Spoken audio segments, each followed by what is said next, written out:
Hi, everyone.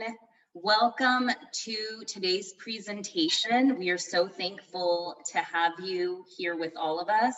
We want to thank our sponsors first. We want to thank TechNew, the outdoor itch experts, and REI, the outdoor retailer of the 52 Hike Challenge. We also have a special guest with us today, Andrea. So Andrea is a certified professional coach. She holds a bachelor's degree in psychology with a concentration in organizational leadership. She has more than 10 years of experience in business and development. At the age of 26, she founded her first business venture, and 3 years later, she turned it into an $8 million a year company. For the past 10 years, she has dedicated herself to learn about personal transformation, the human mind, and a mix of other elements from emotional intelligence, diversity, sustainability, and spirituality. Today, she is the founder and head coach of Bloom Coaching Services, a coaching firm whose mission in the world is to inspire and help people live a fulfilling life. Thank you.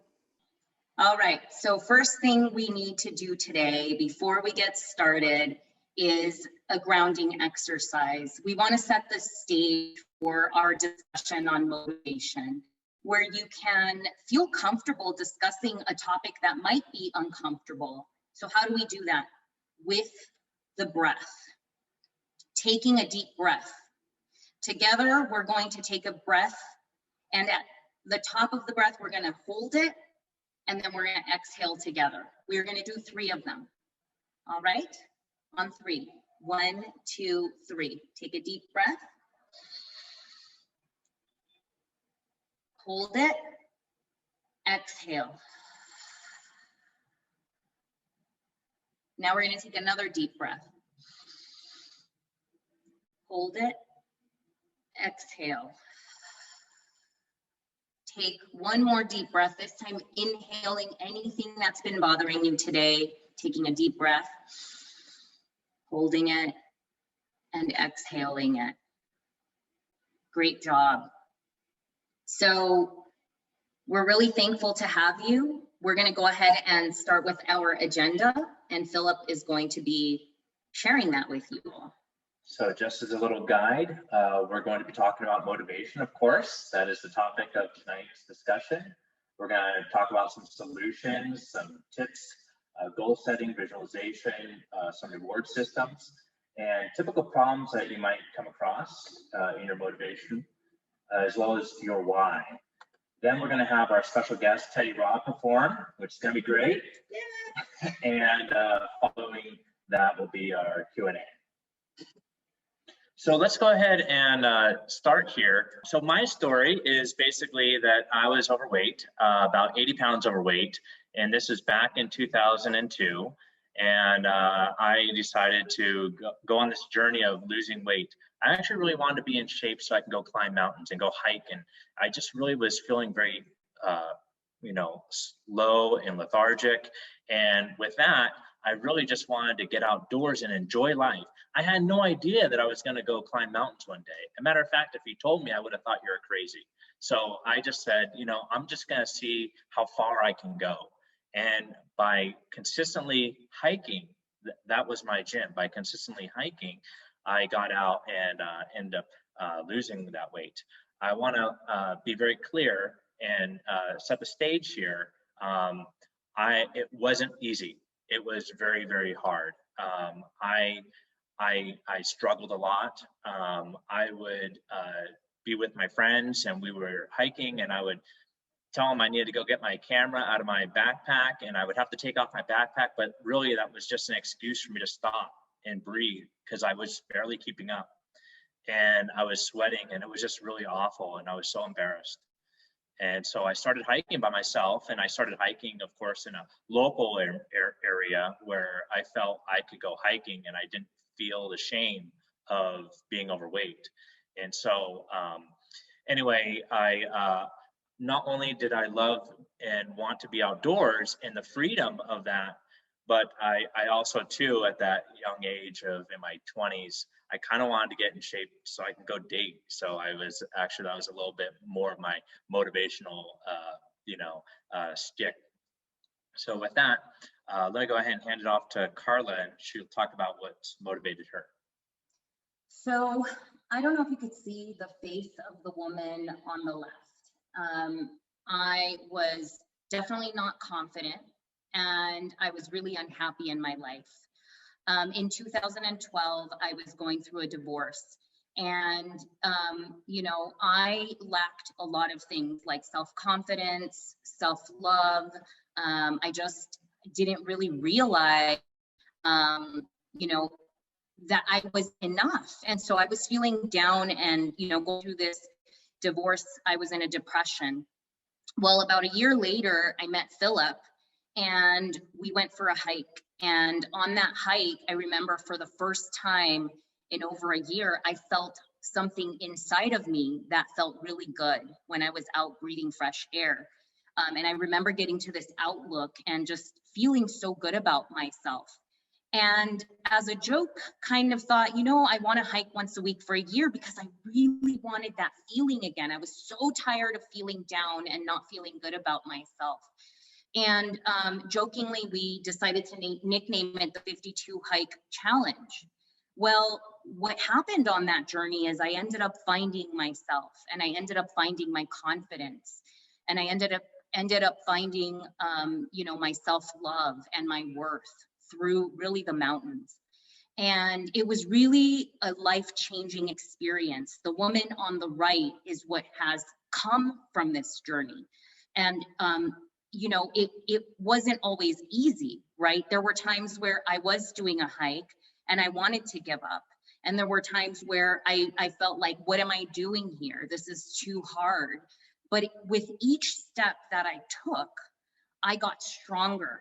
And I was able to really remember that I'm capable and that it was okay, that I was going to be okay.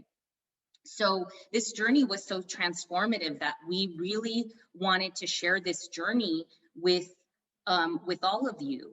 And so the reason why we're doing this today is because we are aware when you sign up for the challenge, we are aware that it is not an easy challenge. We are aware that not everyone who signs up finishes it. And we are so committed to helping you that we wanted to show up today and say, you are not alone. And we are here to help you so you can understand a little bit more about how to achieve your goals and how to be successful, not only on the trails and the 52 Hike Challenge, but in your life in general. Because whatever you do on the trails, you can bring those same tools and actually apply them to your life. All right, so we're going to talk about some tips for success.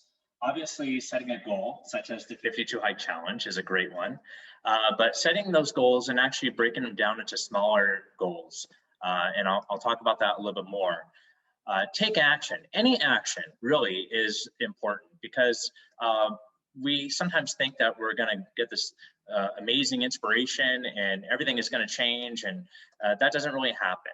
It happens by small steps. So what I do is, and what I did is I put my hiking shoes in front of me. I kind of prepared myself. I put my hiking clothes right by my front door, so that way it's like this is the first thing I see, when I'm leaving or coming back in, and it's just like a reminder all the time, like, hey, I gotta go hiking. And I also put like a hiking log up there, and I made sure that I was checking off those days. Of course, there might have been some days that I may have missed, but I allowed myself that grace. That social support is really important. I'm telling you, it is super important. And if you don't have it, which I know, like when I started, I didn't have hiking friends. I actually had, when I got my first hiking friend, I like latched onto them and I never wanted to let them go. I just said, take me everywhere. And when they finally got a little bit tired of me, I ended up finding some more friends. I think it saved our relationship. But really, having that social support is really important. You're always going to find people, including your parents, that are going to say, don't go out, whatever. Find the people who have been there and done that, and that's what we provide with our community.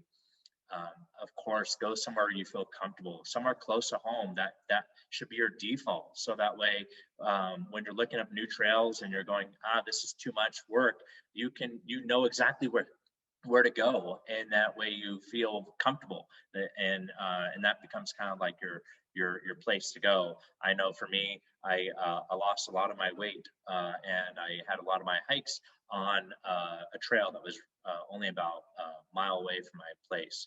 So with that, of course, do something small. Start small. Don't think for a second that you have to all of a sudden climb some high mountains and something like that. That's crazy to think that way.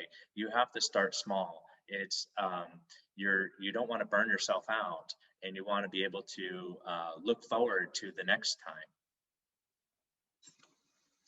So we talk about some of these different goals, and actually there's an acronym for that, and that's SMART goals. It's a specific, measurable, attainable, relevant, and timely.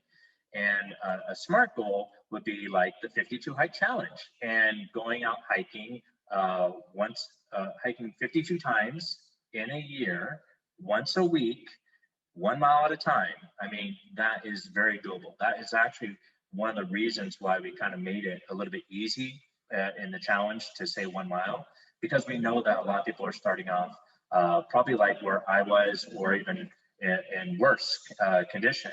And we want you to be able to reach your own summit, your own success. So start small, gradually go. I know that I really felt a lot of energy when I after going, and of course, I mean, if I burnt myself out, I was like, I don't want to do this again. But if I started slowly, I always was looking forward to the next time. So I want to talk about the importance of the mindset, and something that was really key for me as I was on this hiking journey. So I actually want to share this photo with you guys, because those of you in Southern California have probably seen this infamous Mount San Gorgonio sign. And the first time I went and I did this hike, I kept envisioning myself holding up that sign at the top. And it was before the hike. I mean, I had seen tons of people who had their signs up, and I wanted to feel that way. I wanted to feel victory, that I had done something hard. And so when I was on the hike, I actually was, there were times where I was getting really tired. This is a very difficult hike, and I would take breaks. Sometimes I would listen to a little music because I needed that distraction to just keep that foot forward. Sometimes I was just with my thoughts, and that inner voice was not always nice. But what happened was I kept thinking about how good it's going to feel when I get to the top and hold that sign up, that I did this, that my own feet got me here. So as you're going through your journey, whatever it is, and whatever goal you set for yourself, thinking about the outcome that you want and staying focused on that. Envisioning what your life is going to look like when you reach your own personal summits. All right. So I mentioned that there were some times where I wasn't always perfect, and I don't expect anybody to be perfect. So cheat days are really important. And I say in a week, I would have a cheat day. And usually I pick that to be like a Friday or Saturday. And that was a day that I was kind of going out with my friends. And, these are like my friends who are not hiking friends. And they would like to go out and go get some really tasty foods and desserts and whatnot, but allow that one day. And I can tell you, there was one time where I tried to go without any cheat days. I was feeling really strong. And then by week 3, I ended up eating like a dozen donuts in one day. It's not good. So allow yourself those cheat days, and you can go gradual, of course. You don't have to eat, pizza or a whole bunch of stuff. But anyway, allow yourself that. So something else to reward yourself with. A lot of the times when we're hiking, it's hard work, and then when we're done, we're happy that we're happy with our accomplishment. And usually about a day or two later, it's amazing. We crave going outdoors again. And that's when I say review those photos. You review the photos a day of. I mean, Instagram is all about putting it up instantaneously. And that is a good place to put it so that you can get that social support, you know, people liking and commenting and congratulating you for going out there and doing what you said you're going to do. So another thing too, when you get home from this hike, make sure to take care of yourself. You know, your body is really important. You know, your body and your mental mind. So, you know, a warm bath, candles, a nice movie, just relax. You know, really kind of pamper yourself a little bit more because you just did something amazing. Not only did you do something hard, like a hike, but you also did something amazing for yourself. And I think that you should reward yourself with that. Of course, small wins, the Losada ratio, if you're interested, it's basically that we could be hard on ourselves, but we need to be happy, or I should say pleasant with ourselves 3 times more than every time that we're beating ourselves up. So if you find yourself beating yourself up, you got to change that because it can create a negative spiral down. And it's really important just to give ourselves grace and to remind ourselves that this is progress, not perfection. So we're going to pass it on to Andrea. She is the expert when it comes to the reasons why we don't achieve our goals and why we struggle with motivation. So without further ado, thank you so much. We will pass it on to Andrea. The expert, yeah. I had to fight my own cucos, like we say it in Spanish, or my own saboteurs when it came to saying yes to something that was truly important for me. What a wonderful story. First of all, I want to thank you guys for putting this together. I know that, you know, you've gone through a lot to put it together and to share this. Not only the presentation, but also your journey is something very inspiring, very compelling. And yes, whenever we say yes to something that is truly in our heart, there's going to come a point in which you're going to want to quit. Because we all have those internal voices that tell us that we're either, you know, too late to do this, too old, too fat, whatever it is. And what I want to say is that it's not you. And I think that we tend to be very hard on ourselves when we quit, or when we're at that point of just not continuing through or pushing through. And you're not alone in the journey. This happens to everyone. We are all going to experience a point in which those voices are going to be louder and louder. And I think at that point, you just have to acknowledge that the reason why you're hearing the voices, the reason why you want to sabotage yourself is probably because this is very, very important for you. So one of the things that I always tell my clients is to help them personify what that saboteur, who that voice is. Is it the voice? Is it a he? Is it a she? Is it a monster? What is it? How is that voice coming to you and telling you that you're not ready for this, that you should quit, that you're just wasting your time? Understanding what that voice looks like allows you to have power over it. And at some point say, you know what, you're just going to stay on the side today because I'm going to do this regardless. And I don't know if you can relate to this, Phillip, but I know probably that when you were, started with your journey, there comes a point in which you know that you have to push through and be stronger than those limiting beliefs, right? Absolutely. Yeah. Did it happen to you a month into it, 2 weeks into it? What's kind of like the breaking point that you felt that, the voices were kind of like louder than your desire to continue? Well, to be honest with you, I've really got to a certain point where I felt like I didn't want to live this way anymore. And just for another context, I was in my 20s, I was overweight, I had a back brace on, and I knew if I kept continuing down this path of not being fit, I was probably going to die. And I had that realization that it wasn't going to be good for me, and I needed to push through. So yes, Andrea, I definitely felt those moments, but I pushed because I realized on the other side of that was, in my mind, death. I needed to change. There was no way back. I had to do it. And that's what I mean. It's whenever we're saying yes to something that is really bigger than just hiking. It's really bigger than just the goal. That's when our saboteurs really begin to have that loud voice and can and all it takes is really awareness. That's all it takes.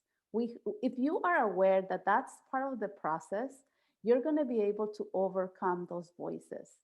Having friends, having a circle that really supports you, it's important also and can really sustain you during those times that you're wanting to quit. I know that there are thousands of people that sign up for your challenge every year. And I know that the reason why you're doing this is because you want to really increase the number of people that actually pull through. Not because, obviously being fit and being outdoors is important, but I really do feel that the challenge that you guys have put together here really helps people transform their lives and connect to their value. To a happy life, to a fulfilling life. And you guys want to talk a little bit about that? How you guys are really transforming lives here? Oh, absolutely. I mean, I totally love getting more people outdoors. I feel like if you've been outdoors, I'm sure some people have been out hiking already. I feel like hikers are just really nice people in general.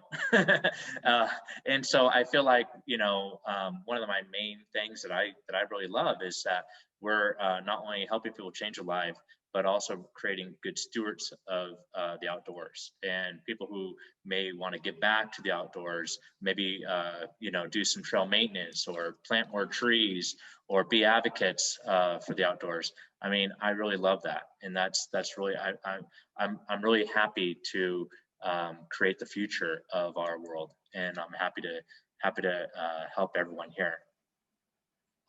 Yeah, that's great. Yeah, yeah. I think that in community we can really uh, have power over those self-defeating voices, and knowing that your saboteurs are going to show up, that there's nothing wrong with you, and that there are ways to overcome that.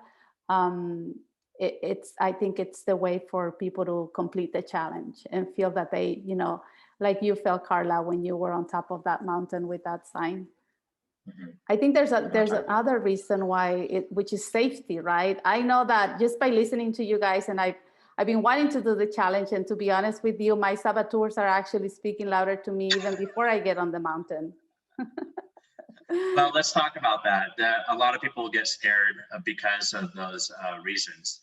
And, we just put some quick stats up there. You're more likely to be killed by a bee than a bear. A lot of people are scared about bears, that comes up. Some other people, again, another one about grizzly bears. There's another stat. I'll just quickly read it. For all park visitors combined in the Yellowstone, the chances of being injured by a grizzly bear are approximately 1 in 2.7 million visits. And so, while I'm going to say that, you probably have a lot more to worry about in the urban environment, so feel free to get outdoors and, of course, go on a trail that's kind of near you and gradually, again, progress. So actually, Andrea, we would like you to talk about the why.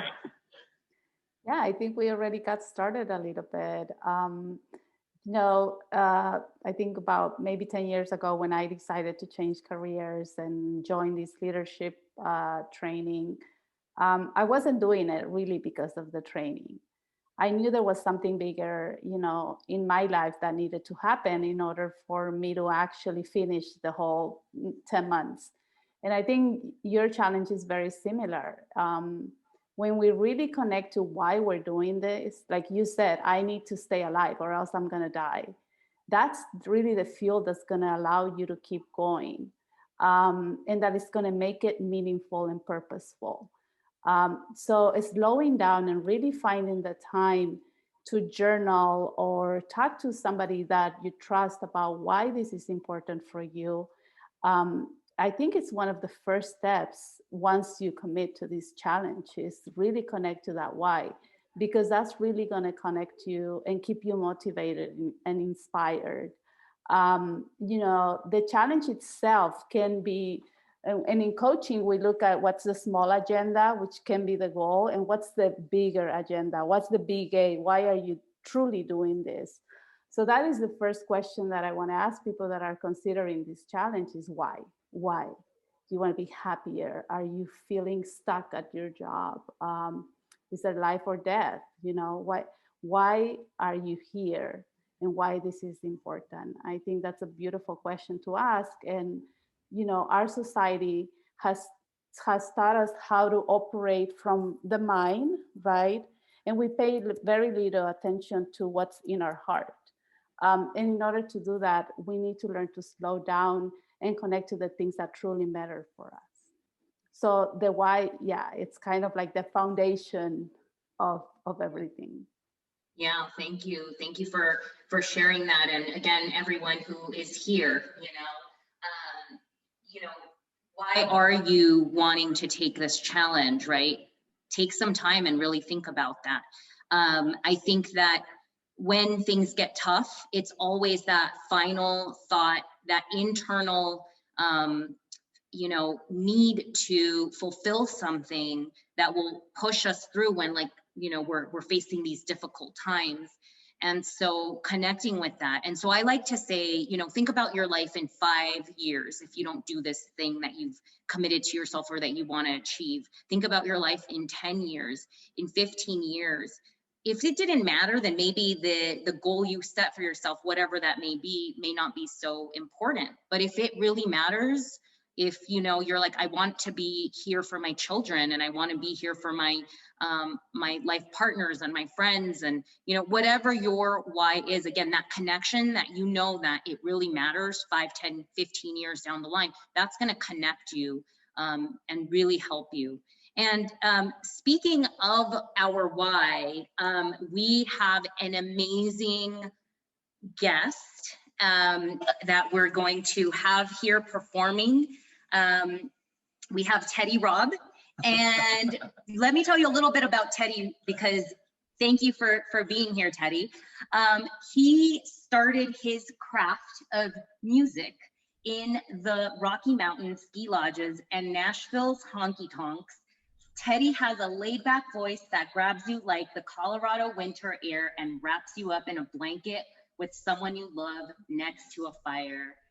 A native of Ohio, Teddy grew up loving the outdoors. He fished, hiked, and played football throughout college in Ohio. However, his passion turned to music the moment he heard Greg Strait's Troubadour. That was it.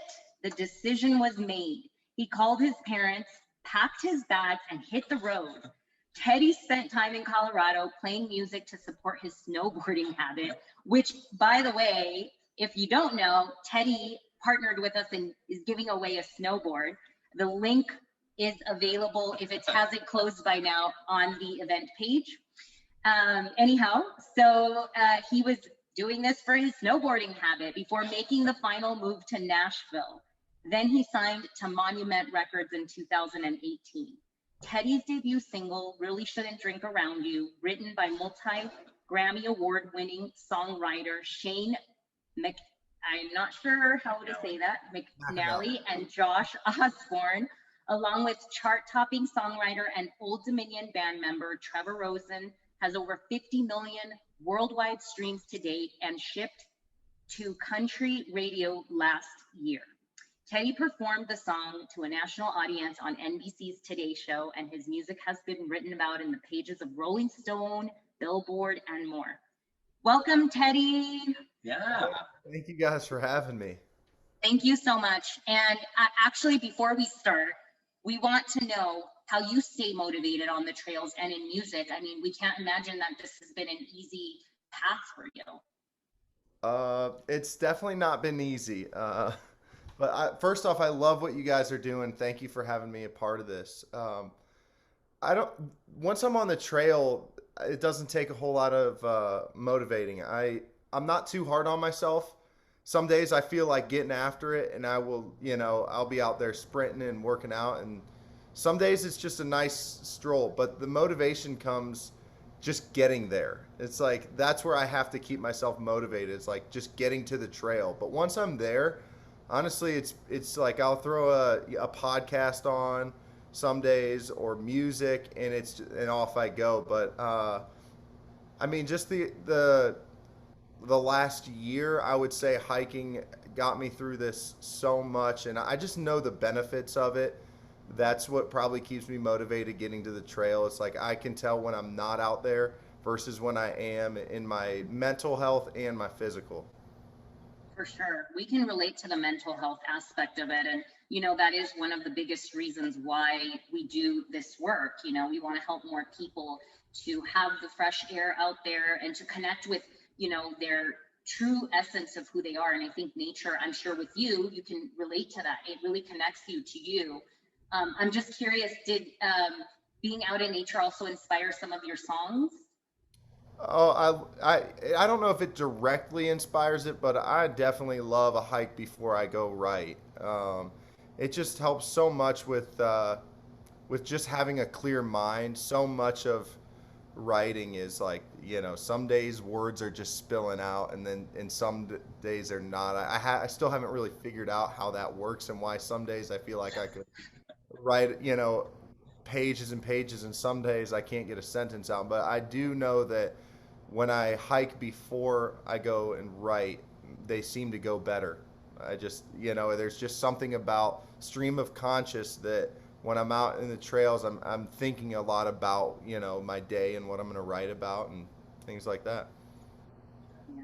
Totally. Well, thank you. And we're going to let you do your thing. Oh, awesome. I just had the air conditioning unit kick on, so I'm going to kill that real quick so it's not noisy. And while you're doing that, you just reminded me of something that I always say to myself. I lie to myself all the time, and I say, I'm just going to go for a walk. I'm not doing anything hard. I'm just going to go for like a small, like a mile, something easy. And then I end up going out and I enjoy it. And so yes, I totally 100% agree with you on that. Yeah. Getting those shoes on.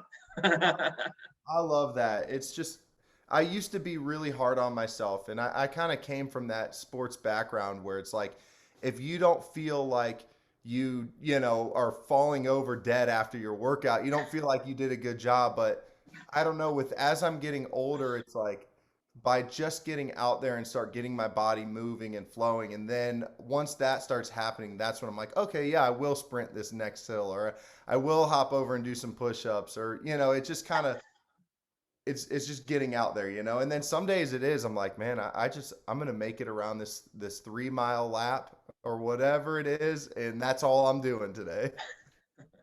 So I'm gonna play you guys a little song. All right. Yeah, thanks. Cool. It's called Nothing But a Life. I can wrap my head around a life on the water, sail on a sailboat straight into the sun, riding them waves, spending my days drinking rum. Or I could see me flying down some old highway, never staying in one place very long, playing gypsy cowboy, singing some cowboy songs. That wouldn't be nothing but a puff of smoke, a gust of wind, a cloud of ghost, just some old someone nobody knows or ever knew. It wouldn't be nothing but a life. It wouldn't be nothing but a life, honey. It wouldn't be nothing but a life without you. I always thought that I'd say adios, put on my boots and keep headed down south. But I looked at you and that word never left my mouth. I wouldn't be nothing but a puff of smoke, a gust of wind, a cloud of ghost, just some old someone nobody knows or ever knew. It wouldn't be nothing but a life. It wouldn't be nothing but a life, honey. It wouldn't be nothing but a life without you.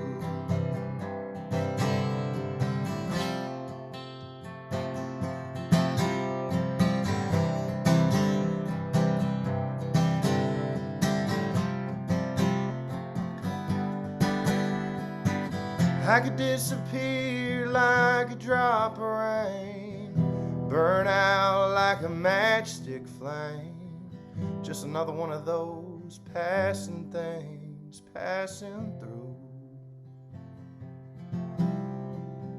But I wouldn't be nothing but a puff of smoke, a gust of wind, a cloud of ghost, just some old someone nobody knows or ever knew. It wouldn't be nothing but a life. It wouldn't be nothing but a life, honey. It wouldn't be nothing but a life without you.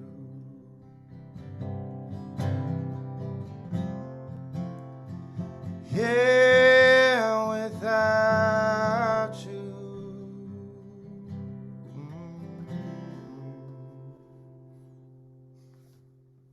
Thank you. Wow, that was awesome. And you know what, Teddy, you just inspired me to share a little story about the importance of the fire and music and just singing and playing, you know, instruments.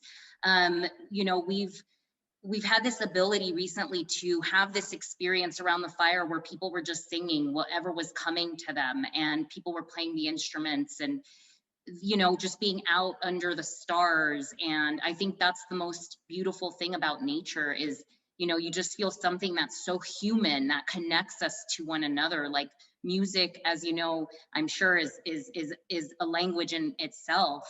And so thank you for that beautiful song. I'm curious, was there someone that introduced you to the outdoors, or how did you start even getting outside?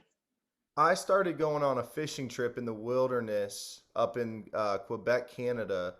Uh, I think my first trip up there, I was 5, 6 years old, and it's like 3 hours into the wilderness. So, I mean, it started, that was such an adventure at such a young age to be like, wait, you know, there's no hospitals, no town, nothing. You're in the middle of the wilderness, 3 hours from cell phone service, like you're just off the grid. And I think it started there for me. It like, you know, back as far as I can remember, my stepdad was taking me on this trip and just being, you know, disconnected from everything. And then, you know, that's back in the 90s when we were doing that. And even then it felt disconnected. And so as technology has, you know, advanced, that trip still every year stays the same. The cell phone service goes out at the same spot. And, you know, it started there, but then, you know, I always had a dream to live out in the mountains. And like, so I didn't even hike.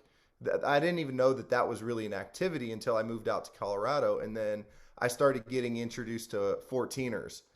And I remember just getting absolutely my butt kicked on my first 14er that I went on. And that, like, that kind of, it's got me addicted to that. So while I was living out there, I fell in love with trying to hit different ones, you know, that I could find. And I just, one summer I lost 25 pounds living in the mountains. Wow. From just hiking, and got in great shape. And I just felt amazing living out in the mountains. So when I came back to Nashville, I discovered we had Percy Warner Park. And that's like, as I heard you mention, like, have your go-to spot. Yeah. That would be my go-to spot, the one that we use for the stories today. Awesome. Wonderful. Yeah. And for those that didn't get to watch the stories, do you want to share some of your favorite trails that you really love, whether it's in Colorado or Nashville? I know people absolutely love hiking recommendations. Well, I call it the red trail, but I think it's Mossy Ridge in Nashville. It's about 5 miles, and I can get about 1,100 vertical feet on it, and that's kind of my favorite one. It's you know, I did break an hour on it over the summer, so that was like a really good accomplishment for me. But it takes about an hour and a half, and that's like kind of the right distance for me consistently to be able to do multiple times a week. The presidentials are pretty awesome. It's out kind of near Breckenridge, Colorado. That's one that I've had a lot of fun there, and that was like my first 14er. And you can actually hit 4 in one day, so that's a pretty cool one that I've done. And I mean, it's just about getting out into nature. I wouldn't say I have one that is really better than the other. It's just kind of what mood I'm in, and these trails in Nashville have been such a blessing. I had no idea. Nashville's a little bit of a drinking town, if you didn't know. To be able to find an activity where I can go and have meetings, and I invite people to kind of do my thing now versus always having to meet for a beer or meet for a drink. My manager and I so he had an office down in the Gulch in Nashville, and we were hiking one day, and this was kind of right as the pandemic was kicking off, and I'm like, so why do you have your office? And he's like, well, I just have it because I thought you wanted it. I'm like, I don't think you need an office. So we started having every one of our meetings on the trail, and that became like your mind gets going. So we were able to be so creative on that trail. And that's it's actually scientifically proven that being out in nature does create more space to bring up those creative ideas and flow. And so, again, if we can't keep, saying why you need to get out hiking, I mean, that in itself is awesome. And you know what, actually, we want to take a moment to let anyone in the community who's currently signed in to see if anyone wants to ask any questions right now, whether it's for Andrea, whether it's for Teddy, whether it's for myself or Phillip. We're here to serve you. So please feel free to chime in any questions or leave us any little tips. But, thank you guys all so much for chiming in. We just want to give you a little bit of space. And Carol wants to know, did he say he can do 4 14ers in one day? You can if you do the presidentials. Yeah, it's I don't know. I don't remember exactly how long it was, but it took about 6-7 hours. Yeah, I think here in well, we're not in San Diego now, but there's something similar in San Diego, California, where you can do 4 peaks in a day in the Mission Trails area. So it also can take like 6-ish hours or more. Yeah, I actually got altitude sickness the first time I did that, and that was the first time I experienced that, and it's a real thing. Yeah, absolutely. And that's another whole subject, but yeah, altitude sickness, you just never know when it's going to hit you. And especially being in Colorado, you're already at a pretty high elevation. So it can hit. It can affect people at about 8,000 feet. Rarely a little bit lower, but it's definitely something you gotta get used to. Check out the presidentials. You can get 4 in one day, knock them out. Yeah. Okay, here's the question. I wish I could get out. I wish I could get rid of my office and hike instead, says Joel Beaver. Do you ever take your puppy on hikes? So you have to be careful with puppies, just how far you can go. But I'm starting her right now. I can only go for about 20 minutes with her.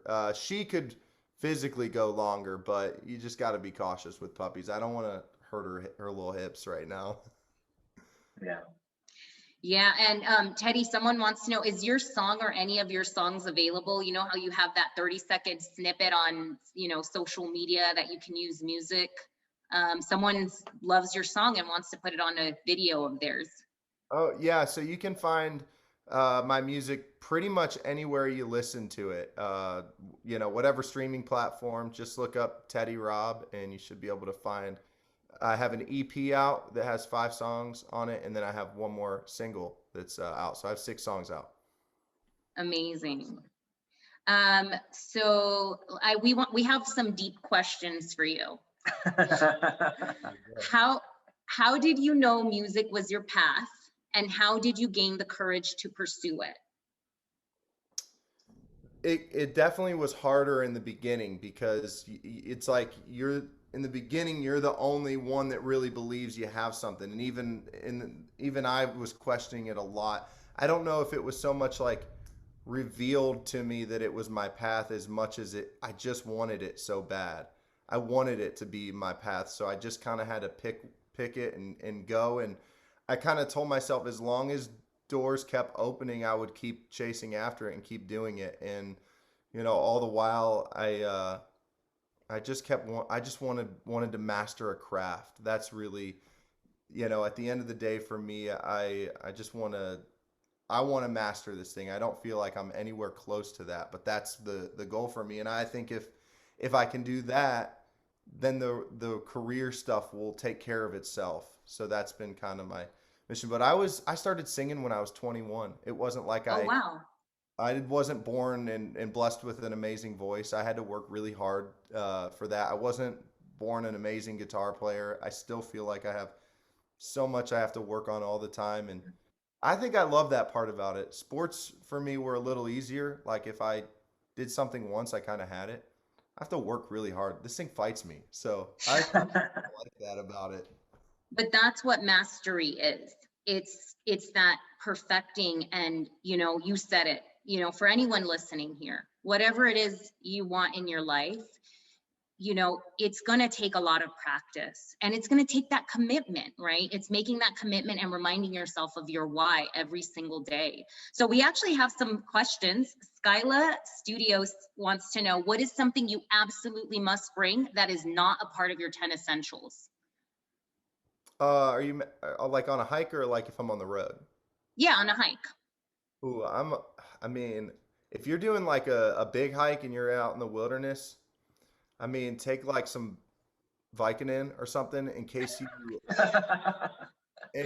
roll an ankle or you're like out there deep in the woods. Have something to where you can kill some pain if you have to get back. Yeah. Never thought about that one. No, is that too aggressive? Well, I guess we can share. With me. I've hobbled back, so I understand what you mean. It's, you know. I think for me, it's the GPS unit, just feeling safe that like, if anything happens, I could literally push a button and, that someone will know I'm in trouble. That makes me feel really safe. What about you? One of the things I take that's not my 10 essentials. Oh, I don't know. I probably, I kind of just do the 10 essentials, really. I don't know. I always have some go-to, snacks, maybe some things that I really like to enjoy as a reward, and definitely do that. So we have another, actually speaking about snacks, we have another message, which is, what is your favorite go-to trail snack by Santiago Restrepo? So Teddy, what do you like eating on the trail? I don't eat a whole lot when I'm on the trail. I mean, mostly what I'm doing are anywhere from like, they're usually under 2-hour hikes. So I'm like, but if I'm going on a bigger one, I'm not too hard to please, like a peanut butter and jelly sandwich or a Cliff Bar. I just have, enough to hold me over. Something with some carbs. For sure. I think for me, I really like bringing like, definitely a sandwich of some sort. That's kind of like my go-to. And then definitely I love trail nuts. Peanut butter M&Ms are my favorite. And we have another question, and I think we're gonna stop here so that Teddy, you can kind of serenade us. Close us out, but let's do one more question here. Kathy's Outdoor Adventure says, how long have you been hiking? I'm going on 6 years. Yep, I was so summer of 2015 was when I really got into it, and I went out to Colorado. I was living in Vail, and that's where I was really exposed to it. I thought that Colorado was all about the skiing and snowboarding. And I just fell in love with the summers out there, and I started biking, and hiking became a huge part of my routine. So that was in 2015. and I really haven't stopped since. I mean, this past year I canceled all my gym memberships and was just on the trail. It was everything I needed to stay healthy. Yeah. Well, that's our whole mission this year was like, get outside, make the outdoors your new gym, Yeah. because It costs $0. And it's, and it's so good for your mental health. I don't know. I love the outdoors. Totally. Yeah, I definitely relate. I've been making the outdoors my gym for 20 years and haven't really changed much in weight ever since I lost it. So it's keeping me going, and I'm not gonna switch that out for anything. So I watched my manager lose 50 pounds on the trails with me. that's awesome. 2 years. Yeah. So cool. well, we're gonna let you decide to send us off with some really lovely music, and we'll just chime in at the end here, but we'll mute ourselves and let you do your thing.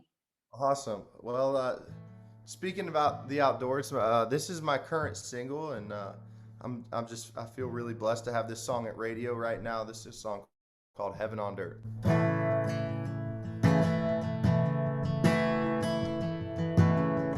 My daddy used to curse that ground, but he still put the money down on a shotgun trailer house on the outskirts of a town nobody knows. Was born blessed, but I couldn't tell. Grew up fast and fought like hell to get out of there anywhere. I didn't care, but I had to go. It might be a little rose-colored glasses, but it seems like every year that passes, thinking more about way back when. I didn't know it back then, but it was heaven on dirt. Ain't no place on earth like that 40-acre plot where you talk to God 'cause your cell phone didn't work. It might not be for everyone. That red still runs in my blood. The beer was cold, the trucks were old, the dust was gold. It was heaven on dirt.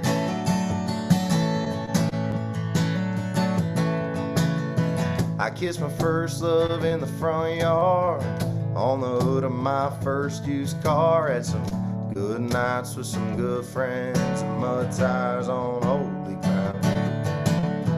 I moved out and we lost touch. I didn't know we meant so much, but you don't know what you're missing when you ain't around.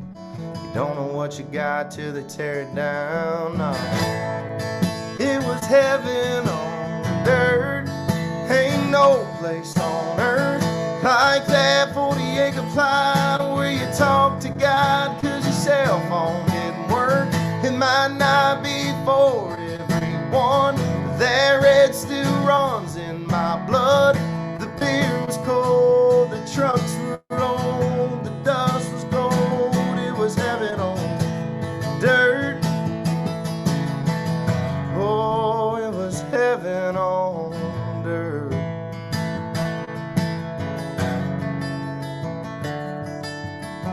It might be a little rose-colored glasses, but it seems like every year that passes, I'm thinking more about way back when. I didn't know it back then, but it was heaven on dirt. Ain't no place on earth like that 40-acre plot where you talk to God 'cause your cell phone didn't work. It might not be for everyone, but that red still runs in my blood. The beer was cold, the trucks were old, the dust was gold. It was heaven on dirt. Oh, it was heaven on dirt.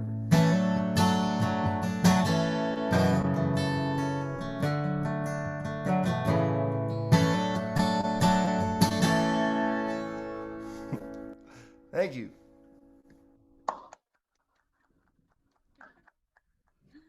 That was awesome. Thank you. And we love that song. And it's so amazing that there's a song about the trails and just, because we have a few minutes left. What inspired that song, or how did that song come to fruition? Was it? Yeah. Well, I guess we could go back to March or February of 2020, and that song was getting ready to be recorded by a guy named Blake Shelton, and him and I arm wrestled over it, and I won. No, he actually was kind enough to give that song back to us. I heard it, and my producer and Shane McAnally heard it and fell in love with that song, and he immediately thought of me when he heard that song just because of how much he knew I would relate to it. And then I heard it, fell in love with it, fell in love with the story. I heard the line where your cell phone didn't work, and I was just completely sold at that point, because that's kind of, my favorite part about the outdoors is just being able to put the technology down, get out there, and to be able to have that song through a whole year of where, we've kind of been stuck inside a lot and had to, adapt to a lot of new technology and that moving forward. I love to have a song that kind of takes me back to a time where it wasn't as present.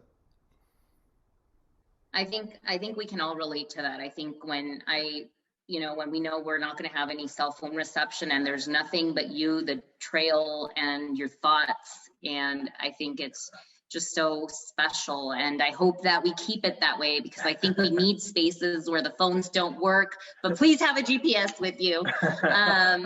Yeah, no, thank you so much. And I want to thank everyone on the back end here that has helped us. Misha, you are always so wonderful. Thank you for helping us. And thanks for having grace, as always, like Teddy says, with all of the new technology. There's bound to be little issues here and there. So thank you for the grace. Thank you for all the people who have chimed in and participated today. Everyone who has been a part of this, we truly appreciate that. Andrea, thank you for your wisdom. And please, everyone out there, just know that you're not alone. Everyone at one point or another hits that wall, and you just got to keep getting back up. You got to keep taking that step forward, one step at a time, and you'll reach your summit. So thank you. Thank you. Thank you. Thank you guys for putting this together. It was amazing. And thank you, Teddy, for sharing your wonderful music. Thank you.